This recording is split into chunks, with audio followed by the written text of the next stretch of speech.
Hello friends, உங்களுக்கு horror மூவிஸ்னா பிடிக்குமா? அப்படின்னா இந்த டாப் 5 கொரியன் ஹாரர் மூவிஸ் லிஸ்ட்டை மிஸ் பண்ணிடாதீங்க. Number 5 sleep. இது ஒரு சாதாரண ஃபேமிலி லைஃப்ல ஹஸ்பண்டோட விசித்திரமான தூக்கத்துல ஏற்படுற காட்சிகளை வச்சு எடுத்திருக்க பயங்கரமான ஹாரர் படம். இந்த படம் அமேசான் பிரைம் வீடியோவில் தமிழ் டப்பிங்குடன் பார்க்கலாம். Number 4 house of the disappeared.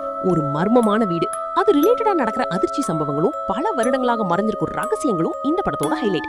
இந்த படம் அமேசான் பிரைம் வீடியோவில் தமிழ் டப்பிங்குடன் பார்க்கலாம். நம்பர் 3 எக்ஸியூமா. இந்த படம் வெளியான போது ஆடியன்ஸ் எல்லாம் மிரள வச்ச சூப்பர் நேச்சுரல் ஹாரர் படம். இந்த படம் புக் மை ஷோ ஸ்ட்ரீம்ல தமிழ் டப்பிங்குடன் பார்க்கலாம். Number 2 RV resurrected victims. இறந்தவர்கள் மீண்டும் உயிருடன் திரும்பி வந்தால் என்ன ஆகும் என்ற வித்தியாசமான கான்செப்டை மையமாக வச்சு எடுத்த ஒரு த்ரில்லிங்கான ஹாரர் படம் இது. இந்த படம் ஜியோ சினிமாவில் தமிழ் டப்பிங்குடன் கிடைக்கிறது. நம்ம லிஸ்ட்ல முதலிடத்தை பிடித்திருப்பது தி கோஸ்ட் ஸ்டேஷன். ஒரு ரயில் நிலையத்தை சுற்றி நடக்கும் மர்ம மரணங்களும் அமானுஷ்ய சம்பவங்களும் உங்களை கடைசி வரை பதட்டத்திலேயே வச்சிருக்கும் இந்த படம் ஜியோ சினிமாவில் தமிழ் டப்பிங்குடன் பார்க்கலாம். இன்னும் இது போன்ற மூவி ரெக்கமெண்டேஷன்களுக்கு சிபி டாக்கீஸ் தமிழ் சேனலை லைக், ஷேர் அண்ட் சப்ஸ்கிரைப் பண்ண மறக்காதீங்க.